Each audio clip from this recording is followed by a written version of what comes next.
Assalamualaikum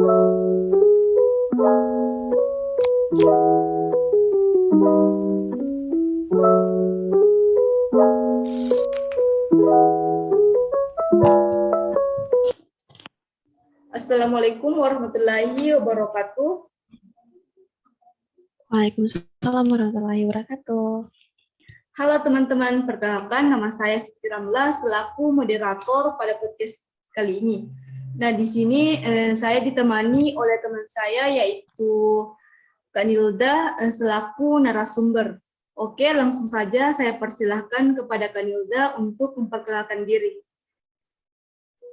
Oke, sebelum saya memperkenalkan diri, sebelumnya saya terima kasih ya kepada Kak Siti Ramla telah mengundang saya acara podcast hari ini. Halo teman-teman semua, perkenalkan saya Nilda sebagai narasumber di acara podcast hari ini.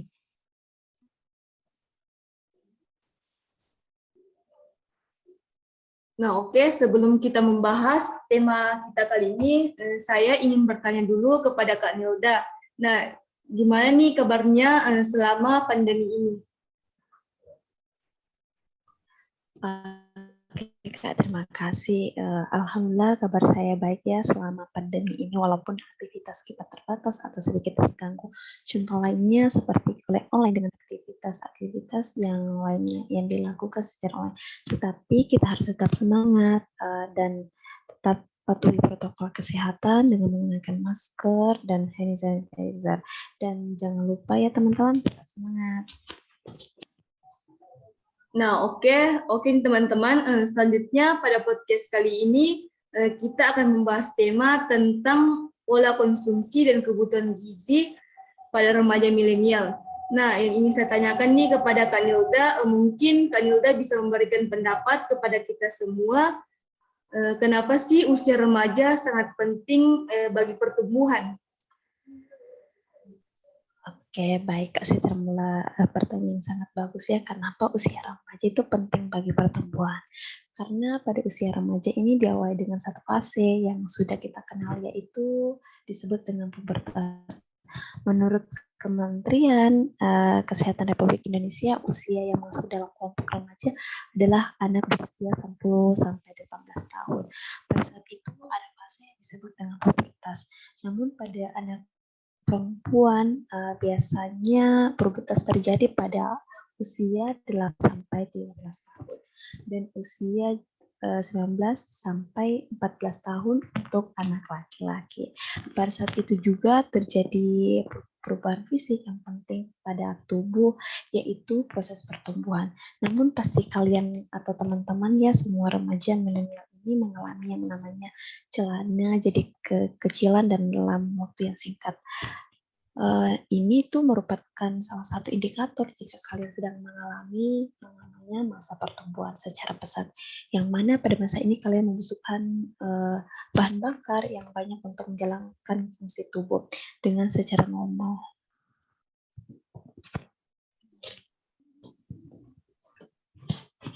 Nah, oke, Kak Nilda, terima kasih atas jawabannya tadi.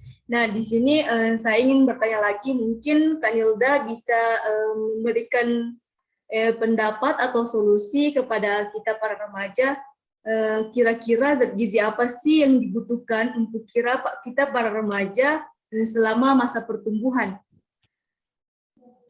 Oke, kira-kira zat gizi apa yang kita perlukan untuk masa pertumbuhan ini, yaitu pola konsumsi remaja zaman now. Karena kenapa teman-teman ya, itu karena di zaman sekarang ini banyak sekali jenis makanan kekinian yang memiliki kandungan kalori yang tinggi. Namun makanan-makanan tersebut itu pada dasarnya lebih disukai di semua kalangan usia, terutama seperti usia kita ya, usia remaja ini. Tetapi tahukah teman-teman ini menurut riset kesehatan tahun 2021 itu pola konsumsi usia remaja ditemukan bahwa sebanyak 75% itu mengkonsumsi fast food satu kali seminggu atau lebih, dan sebanyak 36% remaja meminum soda sekali atau lebih setiap hari. Namun hal ini juga itu dapat memperburuk dengan rendahnya konsumsi sayur dan buah, baik jumlah yang banyak ataupun maupun frekuensi dalam sehari.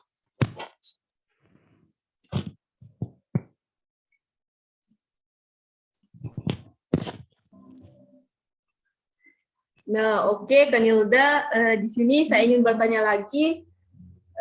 Menurut Kak Nilda, kalau kita mau ngemil dan jajan di luar, apa boleh nggak sih jajan di luar dan konsumsi makanan kekinian? Oke, untuk ngemil dan jajan di luar boleh apa tidak? Nah, jawabannya tentu boleh ya teman-teman. Kenapa? Ngemil atau jajan di luar itu selama kita di luar rumah ya, apa yang kita konsumsi itu tidak berlebihan dan tidak membebani fungsi tubuh. Sebagai contoh misalnya jika kita setiap hari makan-makan yang mengandung pengawet atau bahan tambahan atau bisa disebut dengan artifisial, tentu hal tersebut itu kurang baik bagi tubuh kita dan tidak menyehatkan. Dan contoh lainnya juga kita bisa lihat itu adalah maraknya minuman yang mengandung gula dan kalori yang tinggi yang sangat digemari akhir-akhir ini ya teman-teman. Tentu kita boleh mengkonsumsi minuman tersebut dengan batas yang wajar ya teman-teman. Namun konsumsi makanan jenis tertentu dengan jumlah dan frekuensi yang tidak tepat akan menyebabkan kelebihan dan kekurangan zat gizi yang berimbas pada kenaikan ataupun berat badan pada diri kita sendiri. Nah, oke, pertanyaan yang terakhir buat Kak Nilda, apa saja sih kebutuhan gizi bagi remaja milenial? Oke, untuk kebutuhan gizi bagi milenial pada masa pertumbuhan ini ya teman-teman, remaja itu sangat dianjurkan untuk memenuhi kebutuhan gizi untuk menunjang aktivitas dan optimalisasi fungsi tubuh. Namun tadi pertanyaan dari Kasih Tirama itu apa saja kebutuhan gizi bagi remaja milenial? Yaitu yang pertama adalah kebutuhan kalori. Karena kenapa? Kebutuhan gizi remaja itu dikelompokkan berdasarkan usia dan jenis kelamin untuk remaja laki-laki dan untuk remaja perempuan. Nah, untuk remaja laki-laki itu dari usia 10 sampai 12 tahun itu sebanyak 2000 kalori. Dan untuk usia 13 sampai 15 tahun itu sebanyak 2400 kalori. Nah, dan usia 16 sampai 18 tahun itu sebanyak 2650 kalori. Nah, sementara untuk remaja perempuan itu dari usia 10 sampai 12 tahun itu sebanyak 1900 kalori dan usia 13 sampai 14 tahun itu sebanyak 2050 kalori dan untuk usia dari 16 tahun sampai 18 tahun itu sebanyak 2100 kalori. Nah, yang kedua itu adalah kebutuhan protein. Kebutuhan protein ini merupakan zat pembangun yang sangat dibutuhkan untuk pertumbuhan remaja. Oleh karena itu, berapa kebutuhan protein untuk kalian para remaja milenial ini untuk seperti tadi ya, kebutuhan kalori mempunyai untuk remaja laki-laki dan untuk remaja perempuan. Nah, untuk laki-laki untuk kebutuhan protein itu dari usia 10 sampai 12 tahun itu sebanyak 56 gram. Nah, untuk usia 13 sampai 15 tahun itu sebanyak 72 gram. Dan untuk usia 16 sampai 18 tahun untuk yaitu sebanyak 66 gram. Dan untuk remaja perempuan nih, untuk dari usia sampai 10 sampai 12 tahun itu sebanyak 60 gram. Dari usia 13-14 tahun juga itu sebanyak 69 gram. Untuk usia dari 16 sampai 18 tahun itu sebanyak 59 gram. Nah, setelah kalian mengetahui ya protein dalam sehari, maka selanjutnya yang tidak kalah penting adalah itu sumber dari protein itu sendiri ya teman-teman. Protein ini terdiri dari jenis yaitu protein nabati dan hewani. Protein nabati itu yang paling disukai masyarakat Indonesia adalah tahu dan tempe. Pasti kalian ya tahu teman-teman. Nah, 2 protein tempe dalam sekali makan saja dianggap dapat memenuhi kebutuhan teman-teman. Selain itu juga untuk protein hewani bisa didapatkan dari telur atau daging ayam dan sapi dan juga ikan. Yang ketiga ini teman-teman kebutuhan karbohidrat. Kebutuhan karbohidrat itu juga dianjurkan dan disarankan dengan usia dan jenis kelamin seperti tadi kebutuhan kalori, kebutuhan proteinnya untuk remaja laki-laki dan untuk remaja perempuan itu mempunyai dasar dengan usia dan jenis kelamin. Nah, untuk dari usia 10 sampai 12 tahun itu sebanyak 300 gram untuk remaja laki-laki, dan untuk remaja perempuan itu dari usia 10 sampai 12 tahun itu sebanyak 280 gram. Nah, pilihan sumber dari tidak hanya dari nasi loh teman-teman, ada beberapa pilihan karbohidrat yang dijamin tidak akan membuat kalian bosan untuk mengkonsumsi. Contoh sepertinya sumber karbohidrat selain nasi yaitu jagung atau beras merah atau beras hitam, kentang dan biji-bijian tidak dikupas kulitnya teman-teman. Namun yang keempat itu adalah kebutuhan lemak. Karena kenapa sangat penting untuk kebutuhan gizi bagi remaja. Nah, karena kebutuhan lemak ini selama ini kita paling anti dengan lemak ya teman-teman. Mungkin karena dianggap sebagai penyebab dari penyakit yang populer pada zaman sekarang. Lemak ini tersebut akan menyebabkan penyakit jika dikonsumsi terlalu berlebihan. Ingat, jangan terlalu berlebihan ya teman-teman. Karena sebaliknya lemak sangat juga ini sangat di proses pertumbuhan tubuh jika dikonsumsi dengan jumlah yang tepat. Dan untuk konsumsi lemak itu juga dianjurkan tidak melebihi 30% dari total energi dan tidak lebih dari 10% yang berasal dari lemak jenuh atau biasa disebut dengan lemak jahat teman-teman. Nah, lemak jenuh ini jika dikonsumsi terlalu banyak maka akan disimpan di jaringan lemak yang menyebabkan kegemukan gitu. Nah, untuk yang kelima itu banyak makan sayuran dan cukup buah-buahan. Nah, maksudnya itu menganjurkan ya untuk mengkonsumsi sayur sebanyak 250 gram dalam sehari. Sesuai anjuran gizi seimbang, kita harus mengkonsumsi sayur sebanyak 100 gram sekali makan atau biasa setara dengan 1 gelas sayuran masak. Lalu sayur apa saja yang sehat untuk dikonsumsi bagi kita ya? Sayuran sehat untuk konsumsi itu adalah semua jenis sayur ya teman-teman. Terutama sayur yang memiliki warna yang beraneka ragam. Selain itu juga proses pengolahan sayur yang tidak boleh terlalu lama karena mengurang vitamin dan mineral yang terkandung di dalamnya. Jangan lupa juga untuk mengkonsumsi buah-buahan juga. Jika kalian ingin cemilan yang sehat, lah jawabannya. Namun paling tidak dalam sekali makan 50 gram. Karena dengan pisang Ambon untuk ukuran yang sedang. Namun 2 buah jeruk atau 1 potong pepaya. Namun yang ke-6 yaitu teman-teman untuk bagi perempuan ya ini konsumsi tablet besi. Nah, kebetulan kenapa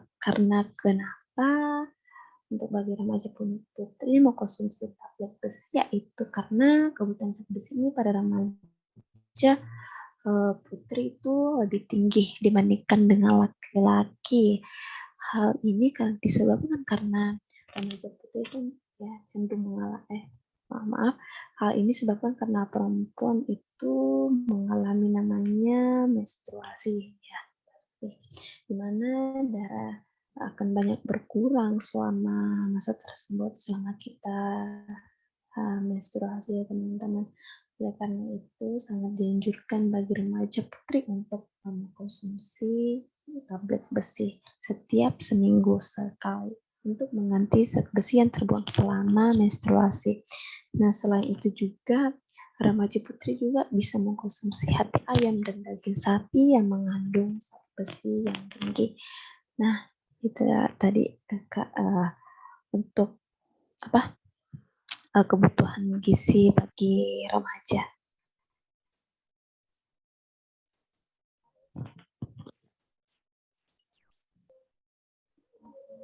Nah, oke, Kanilda, terima kasih. Nah, teman-teman, jadi di sini kita bisa menyimpulkan bahwa menjaga pola konsumsi dan kebutuhan gizi remaja milenial sangat penting bagi kita para remaja. Bahkan sekarang ini banyak para remaja yang ngemil atau jajan dan bahkan mengkonsumsi makanan kekinian. Nah, di sini kita boleh makan makanan di luar, tapi tidak boleh berlebihan karena dapat membuat kesehatan kita terganggu. Nah, di sini juga tadi Kanilda menjelaskan kepada kita bahwa kebutuhan gizi para remaja yaitu kebutuhan kalori, protein, nah di mana protein ini terbagi menjadi dua, yaitu nabati dan hewani. Ada juga karbohidrat, kebutuhan lemak, banyak makan sayuran dan buah-buahan, konsumsi tablet besi bagi remaja putri. Nah, yang terakhir di sini tadi Kanilda memberikan kita penjelasan bahwa di sini kita tidak boleh makan makanan yang manis dan berlemak, karena makanan yang manis dan berlemak bisa mengundang penyakit yang tidak kita inginkan.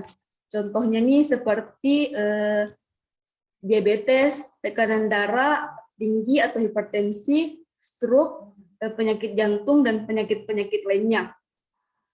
Nah, oke, teman-teman, mungkin cukup sampai di sini hasil perbincangan kita berdua.